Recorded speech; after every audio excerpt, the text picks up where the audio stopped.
Shri K S Sabarinathan, ഉമ്മൻചാണ്ടിയുടെ പേരിലുള്ള ആരോഗ്യ ഇൻഷുറൻസ് കേരളത്തിലെ എല്ലാ കുടുംബങ്ങൾക്കും 25 ലക്ഷം രൂപ ഇൻഷുറൻസ്, അത് ഇന്ദിരാ ഗ്യാരണ്ടിയിലുള്ള വാഗ്ദാനമാണ്. അതിന് ഇന്ന് മാറ്റിവെച്ചത് 10 കോടി രൂപ മാത്രമാണ്. ആ 10 കോടി രൂപ അത് ആദ്യഘട്ടമാണോ, അത് പോളിസി ഇംപ്ലിമെന്റേഷന് മാത്രമുള്ളതാണോ? അത് വലിയ സംശയങ്ങൾക്ക്. ആ കണക്ക് ഒരു തരത്തിലും ഏത് രീതിയിൽ പ്രീമിയം നോക്കിയാലും പ്രീമിയം 11 രൂപയോ ഈ കണക്ക് വെച്ച് നോക്കിയാൽ ഒരു കുടുംബത്തിന് കിട്ടുകയുള്ളൂ. അത് മതിയോ? ആ കണക്ക് എന്താണ്? അത് ആദ്യഘട്ടമാണോ, തുടക്കമാണോ? അല്ല, ആദ്യം ശ്രീ എം ബി രാജേഷ് ഈ ബഡ്ജറ്റിനെ കുറിച്ച് പറഞ്ഞ വാക്കുകൾ എനിക്ക് ഇഷ്ടപ്പെട്ടു. ഞാൻ എഴുതിയെടുത്തായിരുന്നു. ആഗ്രഹ ചിന്ത, സ്വകാര്യവത്കരണം, വാഗ്ദാന ലംഘനങ്ങൾ, യു ടേൺ. അതിൽ ഈ ആഗ്രഹ ചിന്ത എന്ന് പറയുമ്പോൾ ഇതിന് 2 വർഷം മുമ്പ് ശ്രീ എം ബി രാജേഷ് മന്ത്രിയായിരുന്നപ്പോൾ ലോക സമാധാനത്തിന് വേണ്ടി 10 കോടി രൂപ വെച്ച ആൾക്കാരാണ്. 2 കോടി രൂപ, 10 കോടി ലോക സമാധാനത്തിന് ബഡ്ജറ്റിൽ എഴുതാൻ 10 അല്ല 2 കോടി രൂപ. എന്നാൽ 2 കോടി രൂപ ലോക സമാധാനത്തിന് വെച്ച ആളുകൾ ഇവിടെ ക്രിയാത്മകമായി കേരളത്തിൻ്റെ ഭാവി മുന്നോട്ട് പോകുവാൻ, ഇവിടെ വരുമാനം വർദ്ധിപ്പിക്കുവാൻ വേണ്ടി, നമ്മുടെ കുട്ടികൾ നാട് വിട്ടുപോകുമ്പോൾ നാട്ടിൽ ജോലി ചെയ്യുവാനുള്ള പുതിയ മേച്ചിൽപ്പുറങ്ങൾ തേടുവാൻ, അതിന് സർക്കാരിന് ചെയ്യാൻ പറ്റാത്ത കാര്യങ്ങൾ സ്വകാര്യ മേഖലയും കൂടെ ഇൻവൈറ്റ് ചെയ്തുകൊണ്ട് ഒരുമിച്ച് ചെയ്യാമെന്ന് മറ്റെല്ലാ സംസ്ഥാനങ്ങളും ചെയ്യുന്ന പോലെ ചെയ്യാൻ തീരുമാനിക്കുമ്പോൾ അതിനെ ഭാവനയായിട്ടും ആഗ്രഹചിന്തയായിട്ടും സ്വകാര്യവത്കരണമായിട്ടും ഒക്കെ അദ്ദേഹം കാണുകയാണ്. ഇവിടെ നിങ്ങൾ മനസ്സിലാക്കേണ്ടത്, നമ്മുടെ കേരളത്തിൽ ഒരു 100 രൂപയുണ്ടെങ്കിൽ നമ്മൾ 78 രൂപയും ചിലവാക്കുന്നത് ശമ്പളത്തിനും പെൻഷനും പലിശ കൊടുക്കാനുമാണ്. ആ കമ്മിറ്റഡ് എക്സ്പെൻഡിച്ചർ കഴിഞ്ഞാൽ ഒരു 22 രൂപയാണ് എന്തെങ്കിലും വികസനത്തിന് വേണ്ടി ചെയ്യുവാൻ കഴിയുന്നത്. ആ അവസ്ഥ മാറണ്ടേ? കഴിഞ്ഞ 10 വർഷവും നമ്മൾ ചിലവ് എന്ന് പറയുമ്പോൾ വരുമാനം എങ്ങനെ വർദ്ധിപ്പിക്കുമെന്നുള്ളത് ഈ സർക്കാർ ആലോചിച്ചിട്ടില്ല.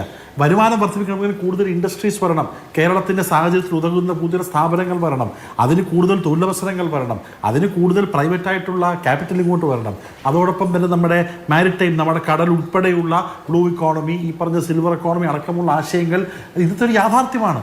തൊട്ടടുത്തുള്ള അയൽ സംസ്ഥാനങ്ങൾ, കർണാടകമാണെങ്കിലും തമിഴ്നാട്, തൊട്ടപ്പുറത്ത് നമ്മൾ മദ്രാസിൽ പോവുകയാണെങ്കിൽ അവിടെ ആപ്പിൾ ഫോൺ ഉണ്ടാക്കിക്കൊണ്ടിരിക്കുകയാണ്.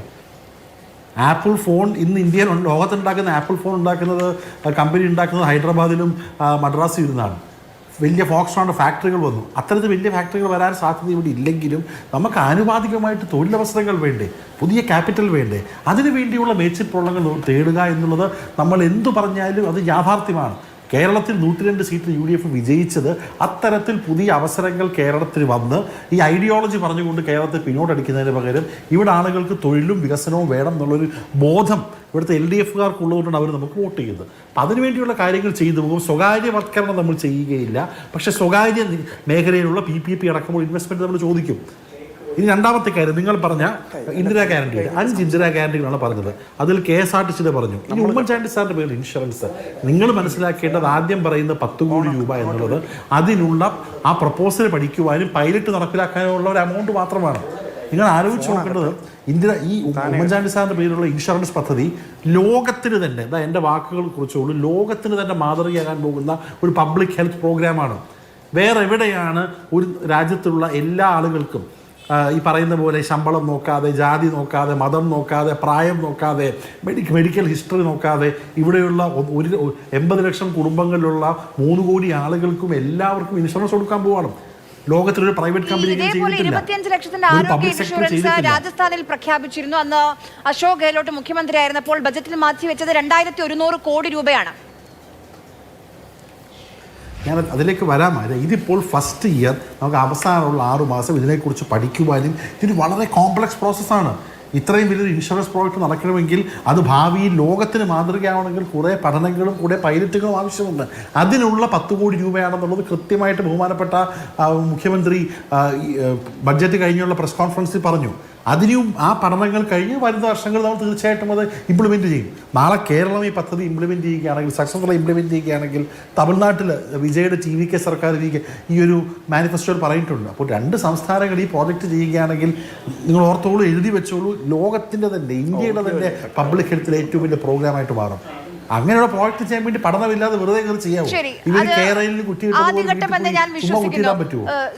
ശബരിനാഥൻ, ഒരു കാര്യം കൂടി, ഇപ്പം തീർച്ചയായിട്ടും ആദ്യഘട്ടം ഓക്കെ, ഞാനത് മുഖവിലേക്ക് എടുക്കുകയാണ്. ഇപ്പം മലബാറിൽ രാജ്യാന്തര നിലവാരത്തിലുള്ള ഒരു ഫുട്ബോൾ സ്റ്റേഡിയം, അതിന് മാറ്റിവെച്ചിരിക്കുന്ന തുക എത്രയാണ്? അത്ര മതി ഒരു ടർഫ് ഉണ്ടാക്കാൻ?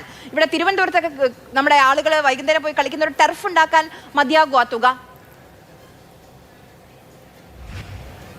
അല്ല, ഇതൊക്കെ ഓരോ രീതിയിലും. ഞാനൊരു കാര്യം പറയട്ടെ, ഇതിനകത്തുള്ള ഇതേ ഉദാഹരണം ഈ ക്ഷേത്രങ്ങളെക്കുറിച്ച് അദ്ദേഹത്തോട് ചോദിച്ചു. തിരുവല്ലം ക്ഷേത്രം, കൊട്ടിയൂർ, ഗുരുവായൂർ, അതോടൊപ്പം ഒരു ക്ഷേത്രം കൂടെ ചേർത്തുള്ള ഒരു പദ്ധതി. ആ പദ്ധതിക്ക് പണം ആയിട്ട് മാറ്റി വെച്ചിട്ടില്ല.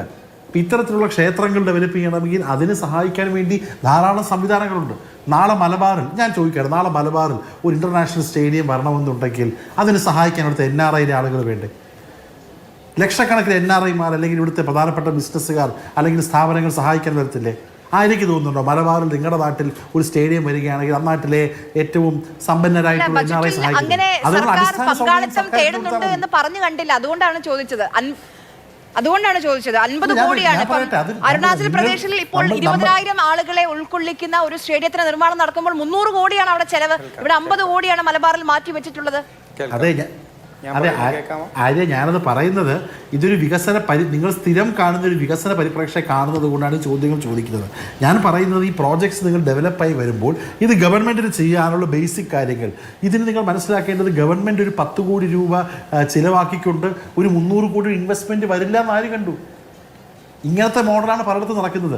ഗവൺമെൻറ് മിനിമമായിട്ടൊരു ഹെൽപ്പ് ചെയ്തുകൊണ്ട് ബാക്കി സംവിധാനങ്ങളെ ഡെവലപ്പ് ചെയ്ത് ഫെസിലിറ്റേറ്റ് ചെയ്ത് കൊണ്ടുവരിക. അല്ലെങ്കിൽ ഫുൾ ഇൻവെസ്റ്റ്മെൻറ്റ് നാളെ സ്റ്റേഡിയം ഉണ്ടാക്കാനും ആരോഗ്യരംഗത്ത് ഫുൾ ഇൻവെസ്റ്റ്മെൻറ്റ് ഗവൺമെൻറ് ചെയ്യണം, ഒരു സംശയവുമില്ല. ഇവിടെ സ്കൂളുകളുടെ കാര്യത്തിൽ ഫുൾ ഇൻവെസ്റ്റ്മെൻറ്റ് ഗവൺമെൻറ് ചെയ്യണം, സംശയമില്ല. ഇവിടുത്തെ റോഡുകളുടെ കാര്യത്തിൽ ഒരു പരിധി വരെ ഗവൺമെൻറ് ഫുള്ളായിട്ട് ചെയ്യണം. പക്ഷേ ഈ പറഞ്ഞ കാര്യങ്ങൾ സ്റ്റേഡിയം ഉണ്ടാക്കാൻ, തിയേറ്റർ ഉണ്ടാക്കാൻ ഫുൾ പണം ഗവൺമെൻറ് കൊടുക്കേണ്ട ആവശ്യമില്ല. ഗവൺമെൻറ് ഫെസിലിറ്റേറ്റ് ചെയ്തിട്ട് അതിൽ നിന്ന് നമുക്ക് ലിവറേജ് ചെയ്യാൻ പറ്റും. ശരി, ഞാൻ താങ്കളിലേക്ക് തിരിച്ചു വരാം.